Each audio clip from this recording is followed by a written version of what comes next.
Welcome to the Two Blokes Chatting radio show on 94.7 The Pulse. Music, interviews, news, and, well, two blokes chatting. Now, here are the two blokes. It's Jenn Donovan, Neville. And good morning to you, Jen. Welcome back. This is your third visit, and we love having you. Beautiful. Thanks, Neville and Ron. That's beautiful. So, Jen, tell us, we should stop doing this because people are going, hang on, how many people are on the line?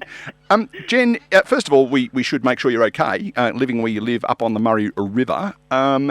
Life, last time we spoke to you, was a bit confusing and you weren't sure exactly how to get across the border and all that kind of stuff. How is life on the border?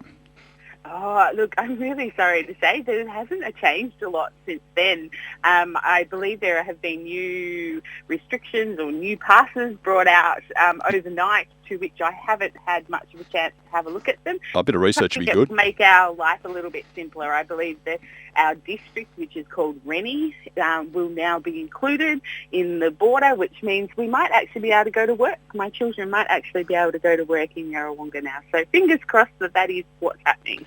And because they go to school in Victoria, presumably they're schooling from home? Yeah, they are. Year 11 and Year 12 at home. How great does that sound? How's your applied mathematics going for the minute?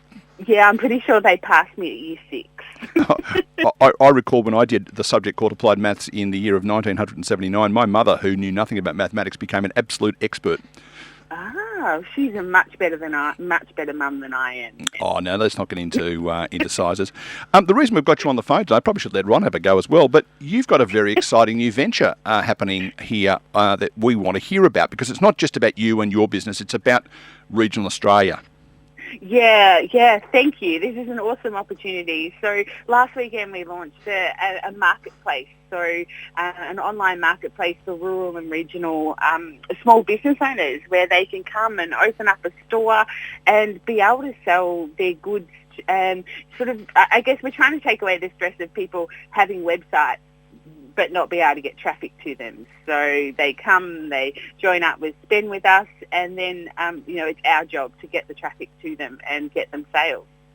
Now, Jen, we are a very lazy people generally, I feel, and I knew that online shopping was going to become the norm. But what frightened me was that there's a particular organisation that's got the same name as a jungle, which is already sort of covering the world with this, but it's these organisations and these businesses that we need to get people to do. Are you finding that they're coming across easily now that they're into shopping at home mode, that the message of supporting local is resonating?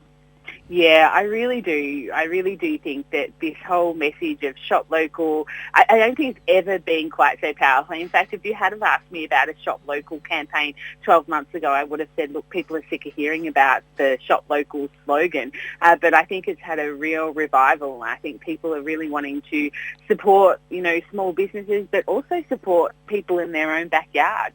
Yeah, backyards is an interesting one, because another one that was kicked off for a while, and I'm not quite sure whether it's lasted the journey, is the Sunday market phenomenon, which is local produce, local businesses, and in some areas they seem to be running out of gas just a little, and I know a lot of people are saying that prices are a bit of an issue, that you pay a premium for that privilege, but this online stuff, are you finding that it's still value for money? Yeah, look, most certainly. Like, we are in our infancy, I guess.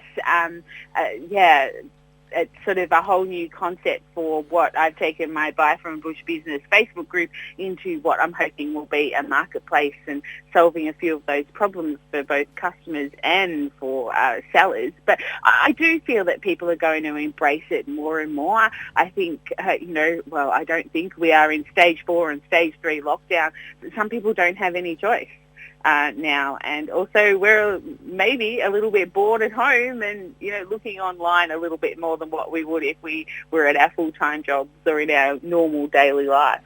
Can you run me through the concept of being bored? Sorry, it's not something I subscribe to. I think the other thing too that makes this really exciting for me, and I know Rob's very much in the same boat, and you obviously as well, and that is, this is not about necessarily shopping local, it's about shopping regional. And I think, if you're sitting in we've got a listener, hello Kay, who's listening in the inner eastern suburbs of Melbourne, she can equally use this particular marketplace to support businesses that are in the middle of absolutely nowhere and have got no passing traffic. Yeah, absolutely.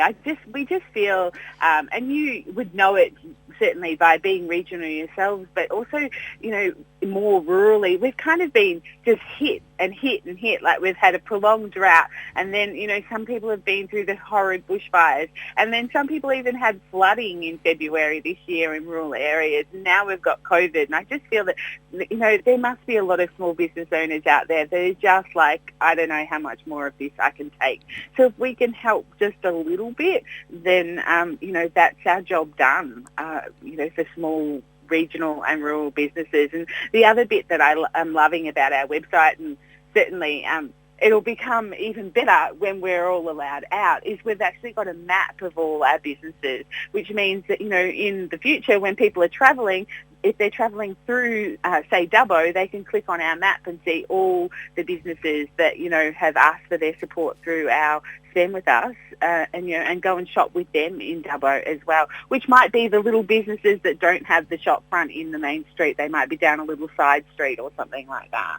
And that important message there about a little bit helps, because it's just important for some of these businesses to remain relevant in the picture during this period of time before hopefully sometime in 2021 normality will return, the new normal. But it's just marketing friends said to make sure your business doesn't go dark. So be out there still, still have your do the advertising, still be in people's minds, even though the intake might be less. Just make sure you remain relevant during this period of time is vital, I think. Yeah, I think so. And just, just try and just do a little bit more.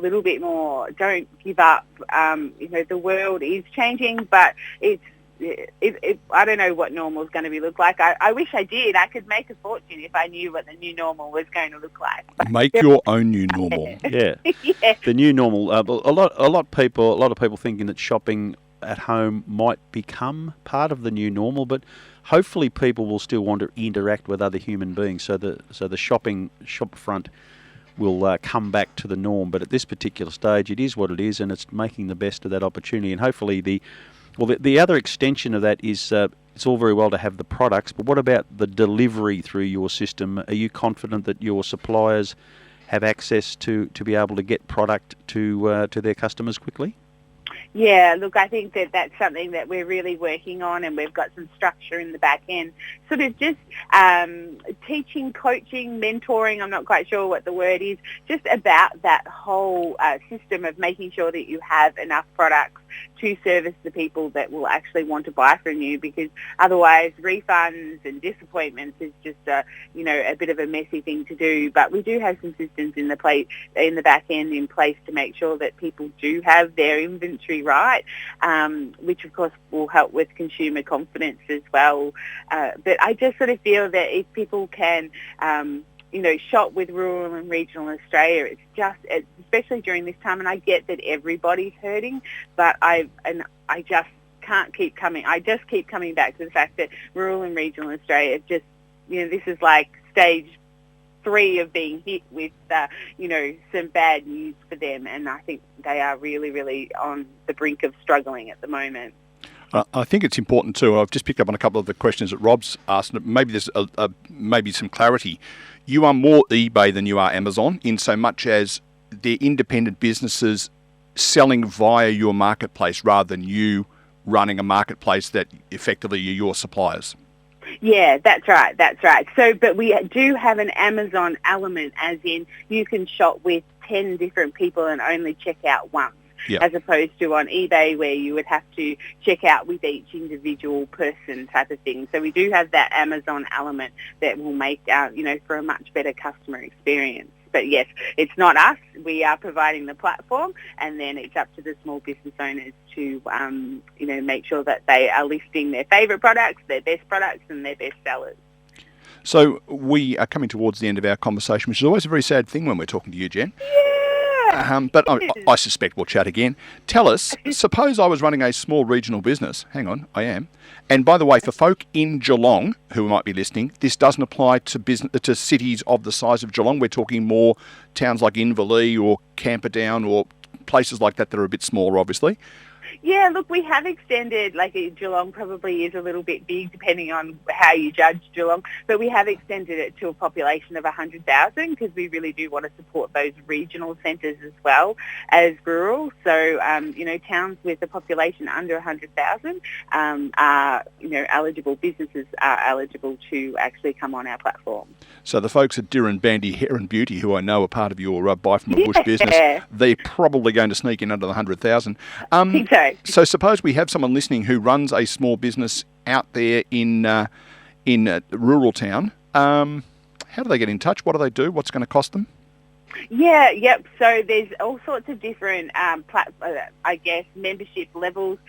So the best way to get in contact is to go to spendwithus.com.au and go and have a bit of a look through the site, and then sort of click, open a store, and it will give you all the information there. We have free memberships, and we have a special bushfire membership as well to support businesses that have been in bushfires, so that's free for 12 months as well. And then we have free ones, and then of course we do have some memberships that I think are 97 and 147 for a year. So there is, depending on how many bells and whistles you want, there is some monetary component to it. But that also then enables us to reinvest in getting our SEO right so that we can attract more people doing the Facebook ads, doing the AdWords and things like that the small business owner then doesn't have to worry about getting and doing and being an expert in.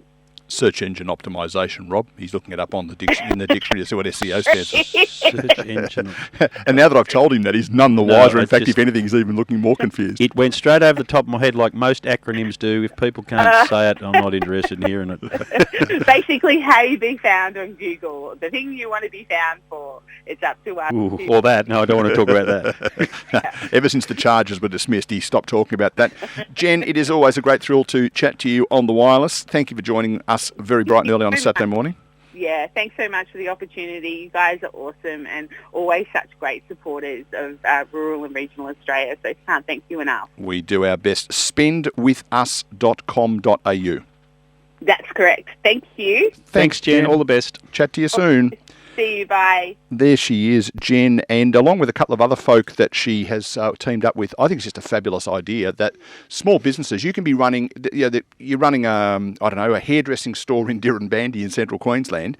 You get on there and people can find you. So if you're selling, wine, and you've got a winery in the back blocks of somewhere in New South Wales, you put it on there, and you're then less about having to do your own thing and more about getting some support regionally. And for people who are in that stage 4 lockdown, and if they're doing the right thing, in a lot of cases they are somewhat forced to shop at home. Absolutely. So it's a sensible thing to do to embrace this new concept. And please, if you're going to do that online stuff, as best you can, please shop local. There may be a little dollar premium to pay. Or regional, in fact. Regional. But ultimately, you are doing really good stuff for your fellow Australian. If you're going to go and spend $250 on a case of red wine, and you do that through a very large retailer on Packington Street, that $100 that they make out of the box pays for some wages, and then the rest goes into the pocket of a multi-million-dollar business. If you do that from a small business out in the back blocks of New South Wales, that $120 goes into a family, and I think that's the primary difference.